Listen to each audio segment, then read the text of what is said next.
Hello and welcome back to another episode of S&M Basics. Today I want to talk about fasting. Um,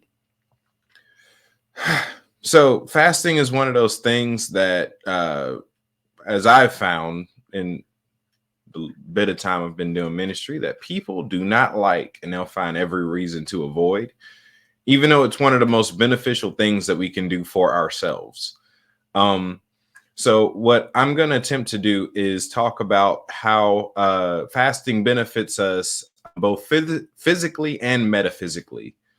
Um, so starting out physically, your digestive system. The purpose of your digestive system is to help transfer nutrients through the body, absorb and release nutrients in the body, and to get rid of waste and toxins. Now, when there's food in your system, your body, your digestive system dedicates all of its energy to getting rid of the food. So when there is no food in your system, the body then can work on itself. Sure, you've heard many people say this before, and it's absolutely true that the body is designed to heal itself, should you allow it.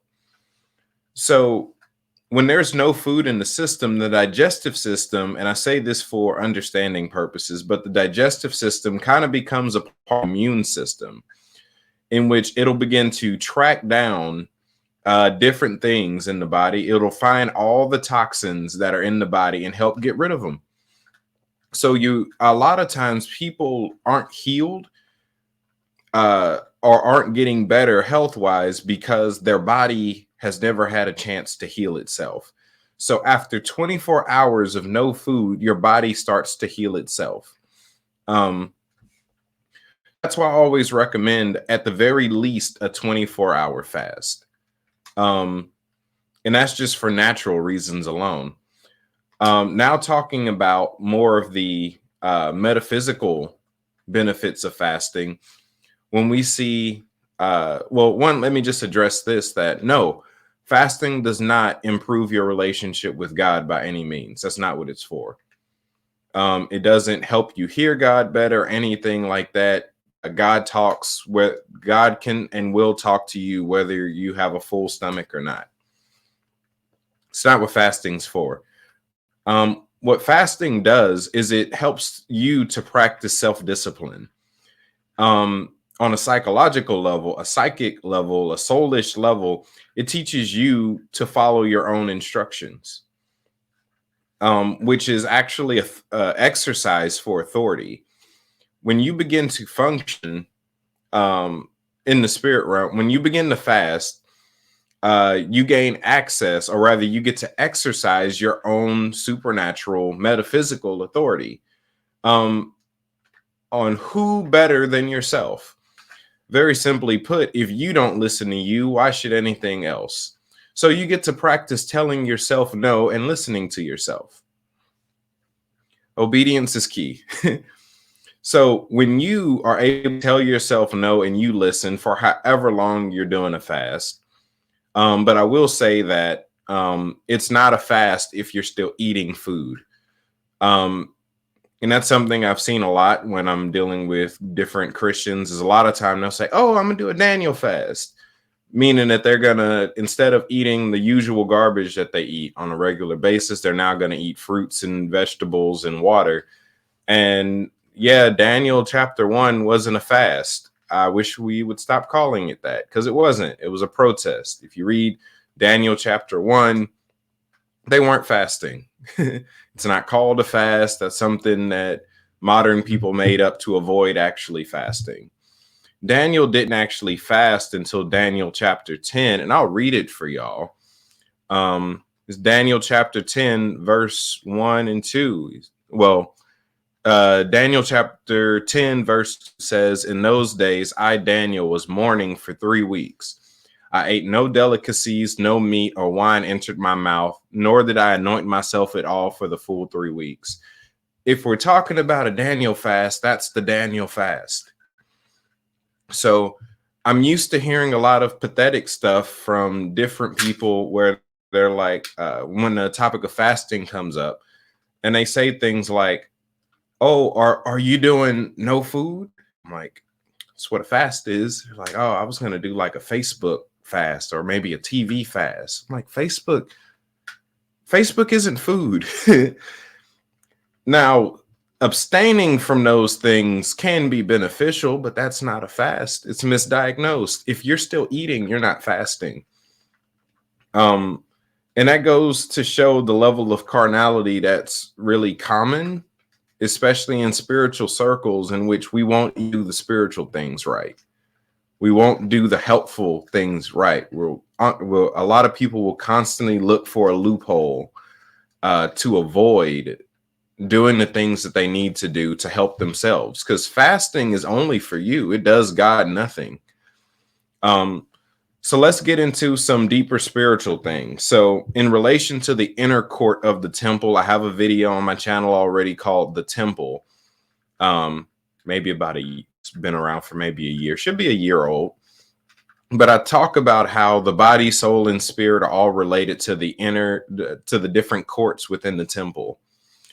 So when it comes to the innermost court, that's the area in which the Ark of the Covenant is.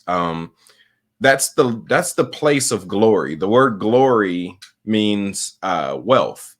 So that's the place where we have everything that we need already. So when you're fasting, as far as a spiritual discipline, you're refusing to receive any nutrients, in a sense, from the outer court, from the outside world. Nothing will sustain you. Instead, you're choosing to feed off of the spirit. You're choosing to dwell and receive the things that you need from the inner and from the innermost. And another simple principle is you become eat.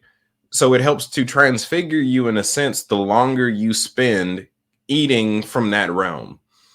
But in that realm, that's the area where your authority and your identity is most manifested. That's where the finished you lives. If you look at a picture of the throne, because there's a throne that we're actually called to sit in the innermost. And on either sides of it is cherubim. This references the throne room in heaven. And if you've been there before, you can verify, but there's beings all around the throne chanting, "Holy, holy, holy." What are they doing? They're prophesying over the person that sits on the throne and reflecting back their identity onto them. So the number one way to find your identity and to get comfortable in your identity and to get comfortable functioning in your God-given authority is to sit on the throne in the innermost part of the temple where God lives. That's where you connect with yourself as God. That's where the God you lives. That's where the you that's already in sync with God resides. And when you're fasting, you're making the conscious effort. If you're doing it from a spiritual perspective, when you're fasting, you're tapping into the abundance that's already within you so that you can get more comfortable using that already in you instead of looking for things outside of yourself. I remember back when I was a Christian, I was a part of a Baptist church for a long time, but before I was good at my job, I remember I would be at Harbor Hospice and different retirement homes and things like that, ICUs and things like that. And I'd go to visit people or pray for people that were sick and dying. And I remember right when they got ready to die, they would go like the last 8 or 9 days of their life with no food. They'd stop eating. They'd stop eating and they'd stop talking. And that was the sign that they had given up and didn't want to be here anymore. They'd go like 8 days without food and then they just die. I bring that up because if someone who's dying and doesn't want their life anymore and has given up, 8 days with no food, you can go 24. No matter what your health issue may be, you can go 24 hours. Matter of fact, your body needs you to go 24 hours. You run no risk on a 24 hours with no food. Will it be uncomfortable? Probably. Do you need it? Absolutely. And that's really the gist of it. Fasting is something that you do to help you. It doesn't do anything for your relationship with God. It's not about that. That's not what it's for. It's an exercise that helps you. If you want to grow in your authority, if you want to grow in self-discipline, it's an absolutely necessary tool. As far as sonship is concerned, when it comes to prolonged fasting, if you don't know how to live from the spirit, if you don't know how to feed your soul and spirit, stay away from prolonged fasting. You'll kill yourself. It'll be suicide without a fork. Stay away from prolonged fasting if you don't know how to feed your soul or spirit. Because since you're not feeding your body, you have to find a way to feed your soul and feed your spirit a bit extra. So if you don't know what you're doing, stay away from that. Stay away from prolonged fasting. Leave the 21s and the 30s and the 40s alone. But for people who have chronic ailments, regular fasting will get rid of that just in a natural sense, because the body regenerates cells every 7 days. So if you don't put toxins in your body for 7 days and just allow yourself to regenerate, it won't be long before you have a completely new body without the chronic ailments that are attached to it. Most of the issues we face that are chronic and that are common, especially in America, are due to the food that we eat. Not just the food that we eat, but the fact that we don't know how to live from the spirit in order to at least counteract the poison we put in our body. So we have people that are spiritually unaware, psychologically weak, and naturally unhealthy, wondering why they keep dying.